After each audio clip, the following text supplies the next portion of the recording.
I'm your host, James Yoder. You are watching the Michigan Football Report by Chat Sports. We have got some rumors to talk about, and majority of the show is based around your questions. I put out a mailbag call on Twitter, on YouTube, and on our Facebook page this morning.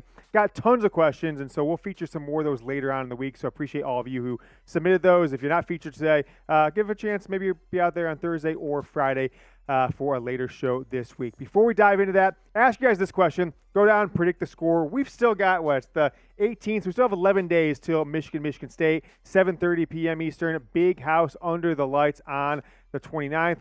Let me know what your score prediction is down in the comments. I am doing an early prediction of this one, 38-13 Michigan, but interested to see what you guys think. And don't put 1,000,000 to nothing or something like that. Give me a reasonable score expectations for this game down in the comments.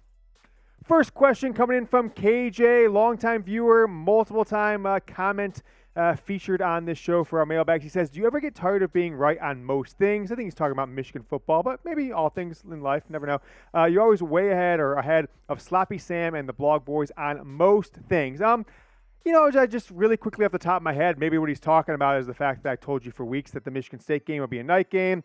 I told you on Thursday and Friday last week, look out for Donovan Edwards. They've been featuring him on offense. He's going to have a breakout game, 170-plus yards, 2 touchdowns. I told you 4 weeks ago, Penn State, despite what all the blog boys are saying, it was going to be a night game. I told you it's going to be a big noon game. The first half explosion versus Hawaii, versus UConn.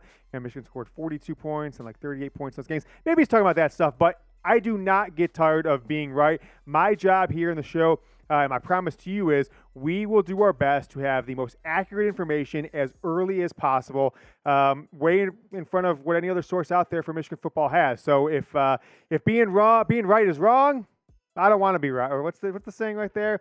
If being right is wrong, I don't want to be right. Something like that. You guys know the saying I'm talking about probably, but let's continue on with the questions. My guy ZZ Top 201 from Twitter says, will Tuck be coming or will Tuck be running? He says this is a non-bye week question. I think he's just talking about in general.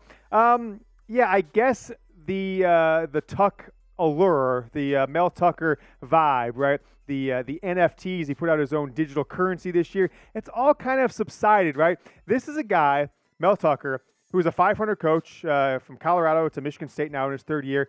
And he got $95 million because of 2 reasons. 1, he beat Michigan back-to-back years. 2, the LSU job decided to come open after last season. What an all-time sales job for him. He cashed in when the market was hot, and shout out to him. But I don't think Tuck is going to be coming anywhere near the big house, that is, at least the month of October. I think he's going to go back to East Lansing with his tail between his legs with a 3-5 record. But I'll ask you guys to do this. Let's keep the vibes going. This was the one that broke us last year. We had a streak, Wisconsin, Nebraska, a couple other games. And then after that, all the way through Ohio State, Big Ten title game, which was, like the video, put out the good vibes. Michigan's going to win the game. Someone didn't do it versus Michigan State last year. Michigan lost the game. So please, just like the video. If we don't get 1,000 likes, Michigan's going to lose. Guaranteed at this point. I think that's what we're going to say. So don't jinx it. Like the video. Keep the good vibes going. My guy Sean saying, will Michigan's record be more impressive if Penn State plays Ohio State really tough and either wins or loses a close one? Still have the haters saying Michigan's schedule is soft, right? Oh, it was Penn State's having a great year. Oh, Penn State went in and they beat Auburn by the same, margin of victory that Georgia beat Auburn, but Georgia was at home. But somehow Penn State's win doesn't look as impressive now because Michigan absolutely dominated them. Should have won about 55-3. But I'm just going to say this about Penn State going forward. If you have a rooting interest in what they're doing going forward, if you're watching a Penn State game, whoever they're playing, whether Ohio State or another team throughout the next 5-6 weeks, root for them to win because you never know what's going to happen in Columbus. I do think Michigan has a very good chance to win, but what happens if they lose? I still would like to see Michigan get into the college football playoff, get another chance at winning maybe a national championship. And if Penn State turns out to be an 8-4, 7-5 team, they just fall apart going forward, lose to Ohio State by, the same margin Michigan does, and then maybe drop another couple games, that's not going to be that impressive of a win. And what Michigan's going to be up against is, you've already seen the things start going, right? USC lost. Clemson's had a couple close calls. If it comes down to Michigan with 1 loss versus a 1-loss or SEC runner-up, whether it be Alabama or Clemson, Tennessee, etc., it's going to matter style points. It's going to matter who you lost to. It's going to matter how strong your conference is, who you beat, etc. So root for Penn State to win. Hell, root for Illinois to win out, right? Root for Illinois to come into Ann Arbor as a 10-1 team, and then Michigan beat them, and then beat them 2 weeks later, maybe in the Big Ten title game. I'm not sure how that'll shake out. I guess if Michigan's in the Big Ten title game, it won't really matter because they'll have a chance to kind of play their way in regardless. But root for Michigan's opponents to win out, even Ohio State, honestly, at this point, to win out all of their games. So Michigan's potential record at the end of the year looks better. And speaking of Ohio State, toss it up on screen. It is beat Ohio State again time in the comments. If you've been riding with me for, 24, carry the 1, 10, I think this is 34 months of Bosa, right? We started in January of 2020, missed the game in 2020 because of health and safety concerns, but this has worked. Michigan is 1-0 since this slogan came out. Type Bosa down in the comments. Keep the good vibes going because I really do think that Michigan has a very good chance of beating Ohio State coming up here in, about 6-7 weeks from now. All right, coming up, we're going to dive into the wild rumors about the Michigan State game. We've got what Michigan's going to hand out. We've got what Michigan is going to potentially be wearing, all coming up right after this word from BetUS, today's presenting sponsor. We have been with BetUS for 3 straight years. I've been making all my bets through them. They are the preferred sportsbook partner of the Michigan Football Report, and we've got the 125% deposit bonus rolling for another month. It's rolled into the month of October, so don't miss out.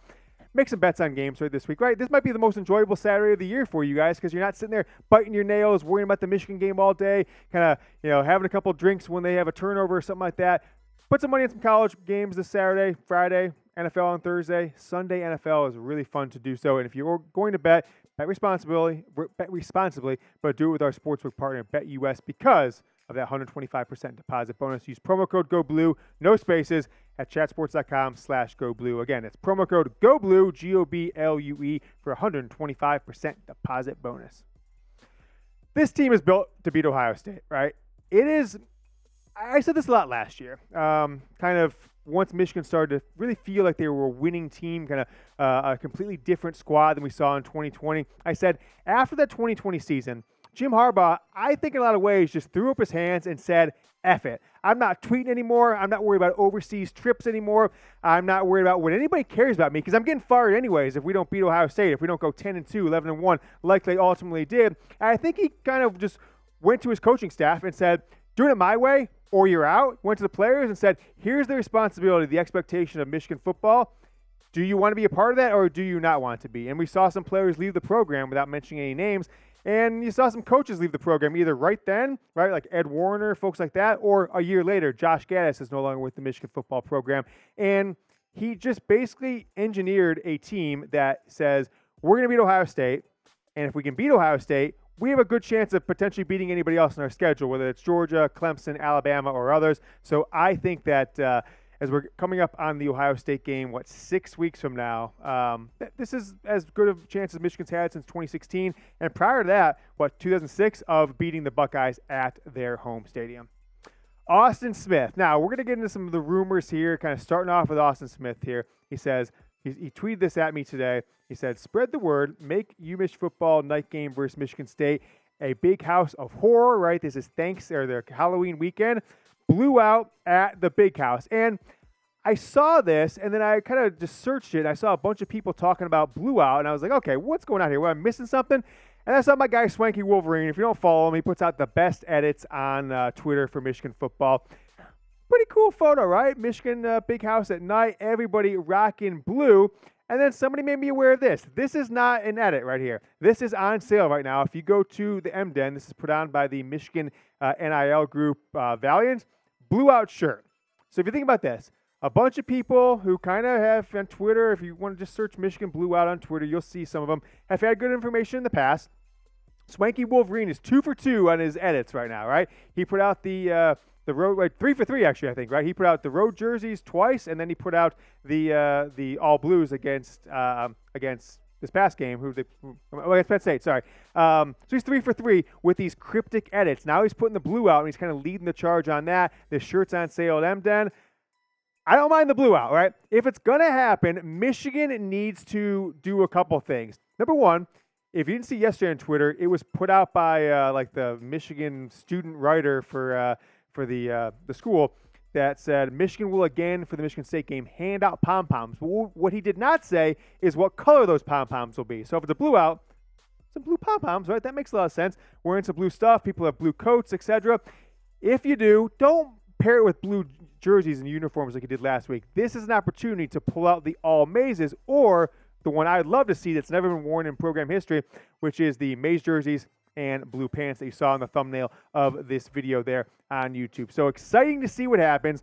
I don't think we're going to find out for sure until the day before the game. Right? That's what Michigan's done the past couple, I guess 3 or 4 games when they've had a little bit of an alternate uniform combo. So we will see. I hope it's a blue out. As long as Michigan hands out blue pom-poms, it'll work. And then all Maize or Maize tops, blue bottoms, that would be a great time to see Michigan beat Michigan State by 5 or 6 scores. All right, the final countdown is here. We are 6 subscribers away from 22,000 you SOBs.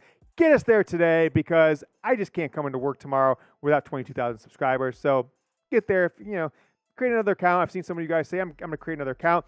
I told you we're going to do a giveaway once we hit 22,000. So get there, 6 more subscribers. Let's hit it today. It is Tuesday, the 18th, 2022, right? So let's get there, the year 2022. Let's get 22,000 subscribers. 6 more. Let's get there. Next question. Will the ground raid offense hold up against Michigan State?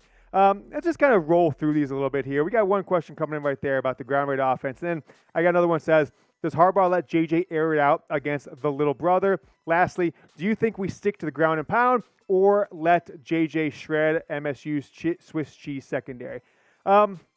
What I believe Jim Harbaugh will do is, they didn't do it last week, and I think that's because the run game was working a little too well. The game plan at times, especially in the third quarter, was keep sucking them in with those short passes and running left, running right, running up the middle.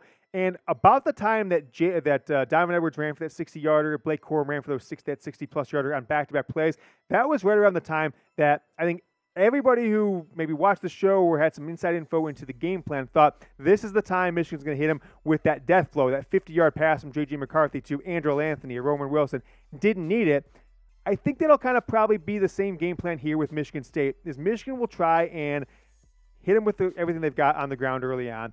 Blake Corum, Donovan Edwards, J.J. McCarthy with his legs. If it's working continuously, maybe they don't even need to go to the air. But at some point, I do think Jim Harbaugh probably really wants this one as much as he wanted Ohio State last year, which is, look, these guys have maybe looked bad.